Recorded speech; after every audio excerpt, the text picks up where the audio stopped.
I entered and I just held. I didn't take any partials. Am I crazy? I might be crazy, but that's okay. I didn't take any partials because I didn't see reasons to take partials. So that's something that's really important, right? Like, levels are important. What's happening on the L2 is important. What's happening on the tape is important. And if you don't see like a true reason to exit, just let the stock breathe, right? Let the stock do what it's gonna do.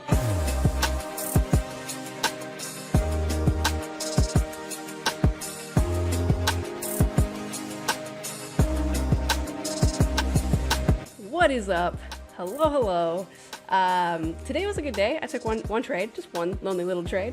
It was kind of slow today. I don't know. I wasn't sure if I was actually going to take a trade, but we got a setup, so we took it. Looking at the SPY this morning, we're opening in between the pivots, right? So they're up here. We're opening here. Here's one down here. We've got like a weekly level up here. We've got a weekly level down here. I just kind of like, I don't know if I want to take anything in here. But then, I saw this area. And I thought, if we, open and we push up to it and reject the bottom of this range that was set in the pre-market, I would be interested in maybe taking a short if one of my trades, other trades sets up appropriately. Or maybe we would like break into it and, maybe we would get a long out of it. I was pretty open to whatever would happen, but that's what I was looking at on the SPY. And then I was also looking at, so the stock that I was watching this morning was Wells Fargo was one of them. And when I looked at the financial ETF, what I liked about this was that in the pre-market, it was testing S4. And I thought, maybe if this pushes up in the morning and SPY rejects that pre-market level and XLF rejects R3, and we've got this weekly level up here on it as well, then, I'd be interested in a short play. So that's kind of what I was looking at. And on Wells Fargo, WFC, so Wells Fargo was setting up very similarly to XLF, right? So we're at S4 in the pre-market, and I have this weekly range level set here. So I'm looking for it to push up, reject the top of this weekly range level and R3, and then take a trade this way. And if I bring it to the weekly chart, take off these pivots so it's easier to see.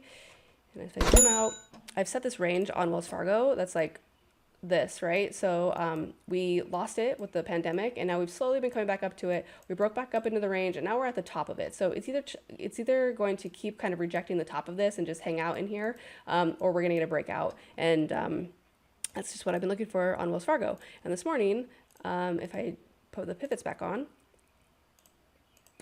and if we go to the 5-minute, you can see that this yellow line, which is that top of that weekly range, is pairing pretty well with R3. So I'm more interested in a short, depending obviously on what the overall market does and the XLF ETF.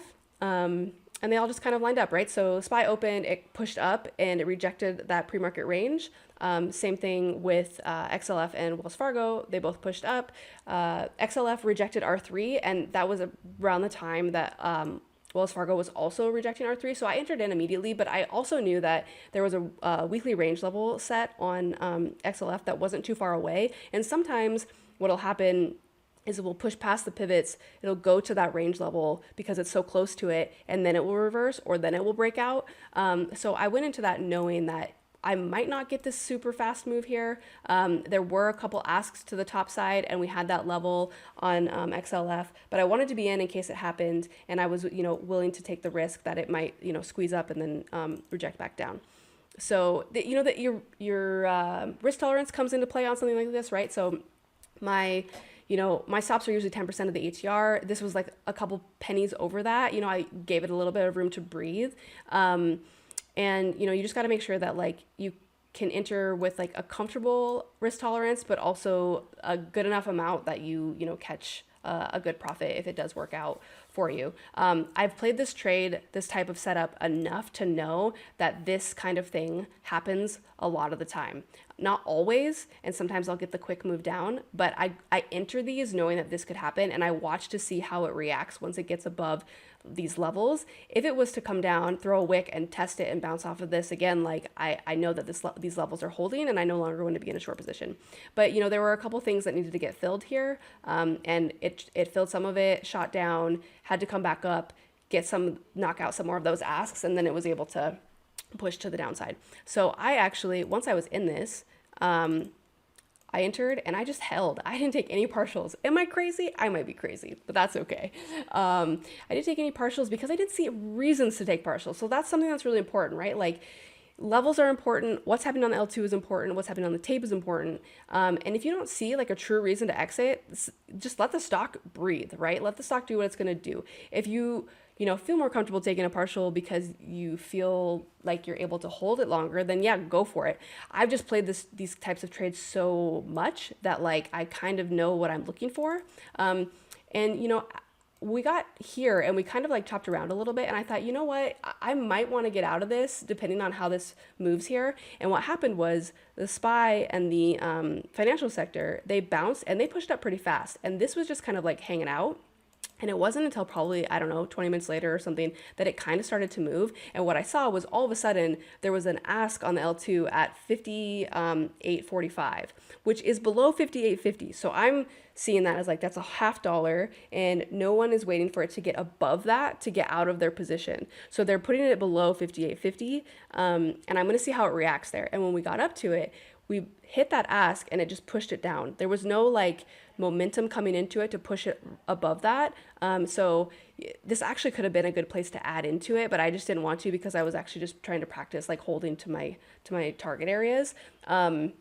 So we got down here to S4, and we're getting really close to the FOMC minutes coming out, right? So like when those come out, the market can go crazy, and like, interest rate mentions and all that stuff, like for a bank stock, we could really get something like this to happen. It could have also gone this way and I could have, made a lot of money off of it, but I just didn't feel comfortable being in it, knowing that those were coming out. And I saw this consolidation happen above S4.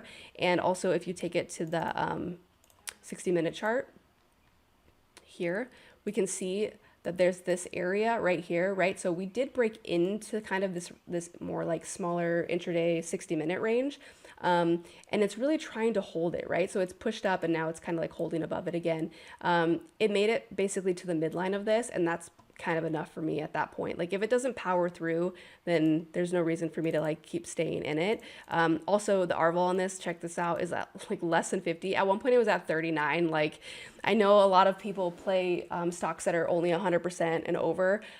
I like stocks like that because they'll move quicker. But for my strategy, they don't have to be. And this is a perfect example of that. It just took a really, really, really long time.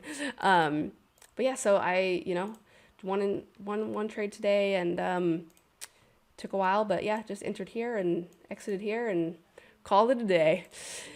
Yeah, anyways, hope you guys had a good day, and I'll catch you later. Peace.